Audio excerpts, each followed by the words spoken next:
Hello friends, hi, welcome to me food friend. ఈరోజు ఈ వీడియోలో బిర్యానీకి ఏ మాత్రం తక్కువ కాకుండా చేసే చికెన్ ఫ్రైని చూపిస్తున్నానండి. దీంతో తింటే అద్భుతమే అని చెప్పొచ్చు, అంత టేస్టీగా ఉంటుంది. ఉత్తి మాటలు కాదండి, అందరు ఇలాగే చెప్తారని చెప్పేసి అనుకోబాకండి. ఒకసారి తప్పకుండా ఈ రెసిపీని ట్రై చేసి చూడండి. డీప్ ఫ్రై చేయాల్సిన అవసరం లేదు. అలాగే ఇలా చికెన్ ఫ్రై కనుక చేస్తే 3-4 డేస్ పాటు బయట ఉంచినా కూడా పాడవకుండా ఉంటుంది. మరింత యమ్మీ అండ్ టేస్టీ చికెన్ ఫ్రైని ఎలా ప్రిపేర్ చేయాలో చూసేద్దాం పదండి. ఇక్కడ ఫస్ట్ ఈ రెసిపీ కోసం నేను 1 kg వరకు చికెన్ని ఫ్రెష్గా కడిగి పెట్టుకున్నాను. ఇదొక గిన్నెలోకి తీసుకొని స్టవ్ మీద ఉంచుకోండి. ఇందులోకి 3/4 టీ స్పూన్ వరకు సాల్ట్ని యాడ్ చేసుకోండి. అలాగే 1/2 టీ స్పూన్ వరకు పసుపుని యాడ్ చేసుకొని, అలాగే ఇందులోకి నెక్స్ట్ 1 టీ స్పూన్ వరకు ఆయిల్ని కూడా వేసుకోండి. ఆయిల్, ఉప్పు, పసుపు చికెన్కి బాగా పట్టేలాగా 1 నిమిషం పాటు కలుపుకొని మంటని మీడియం ఫ్లేమ్లో ఉంచి మూత పెట్టేసి ఒక 10 నిమిషాల పాటు ఉడకనివ్వండి. ఇలా ఈ 10 నిమిషాల్లో కూడా మధ్య మధ్యలో 1-2 సార్లు కలుపుకుంటూ ఉండండి చికెన్ని. ఇక్కడ నేను 10 నిమిషాల తర్వాత చూపిస్తున్నాను చూడండి. చికెన్ నుంచి వాటర్ రిలీజ్ అవుతుంది. చికెన్ నుంచి వాటర్ ఇలా వచ్చేసిన తర్వాత స్టవ్ ఆఫ్ చేసుకొని చికెన్ని పక్కన ఉంచుకోండి.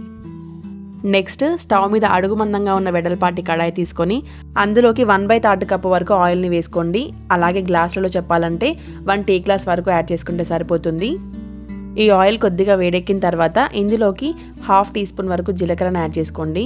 అలాగే నెక్స్ట్ ఇందులోకి ఓల్ గరం మసాలాను యాడ్ చేసుకోవాలి. అవేంటంటే ఒక 4 యాలకులు, ఒక 4 లవంగాలని, అలాగే ఒక బిర్యానీ ఆకు, ఒక 1 ఇంచ్ దాల్చిన చెక్క, చిన్న మరాఠీ మొగ్గ, ఒక అనాస్ పువ్వు యాడ్ చేసుకుంటే సరిపోతుంది.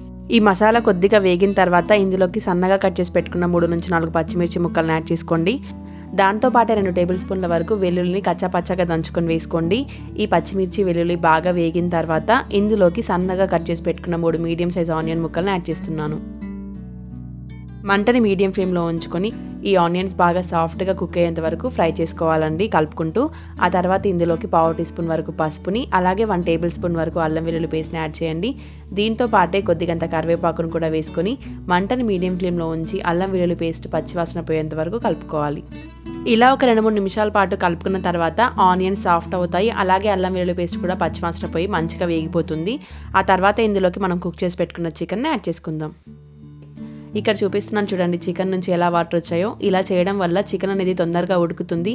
అలాగే ఒక 2-3 రోజుల పాటు బయట ఉంచినా కూడా పాడవకుండా ఉంటుంది. ఇలా చికెన్ యాడ్ చేసుకున్న తర్వాత ఒకసారి మొత్తం కలుపుకొని మంటని మీడియం ఫ్లేమ్లో ఉంచుకొని కలుపుకుంటూ ప్రిపేర్ చేసుకోవాలి. ఇలా చికెన్ని మంటని మీడియం ఫ్లేమ్లో ఉంచి ఒక 20-25 నిమిషాల పాటు వేపిన తర్వాత చికెన్ అనేది మంచి కలర్లోకి చేంజ్ అవుతుందండి. గోల్డెన్ బ్రౌన్ కలర్లోకి చేంజ్ అవుతుంది.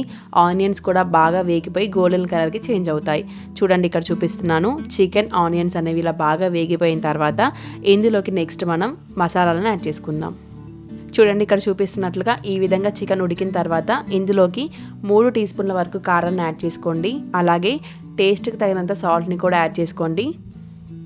కారాన్ని, ఉప్పుని మీ ఇష్టానికి తగినట్లుగా యాడ్ చేసుకోండి. అలాగే 1 టీ స్పూన్ వరకు ధనియాల పొడిని యాడ్ చేస్తున్నాను.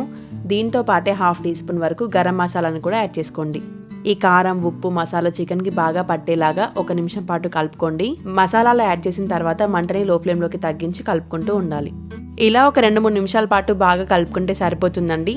మసాలా అంతా కూడా బాగా వేగిపోతుంది, చికెన్కి బాగా పడుతుంది. చివరగా చికెన్ చల్లారిన తర్వాత చిన్న నిమ్మకాయ ముక్కను పిండుకున్నా సరిపోతుందండి, లేకపోయినా పర్లేదు.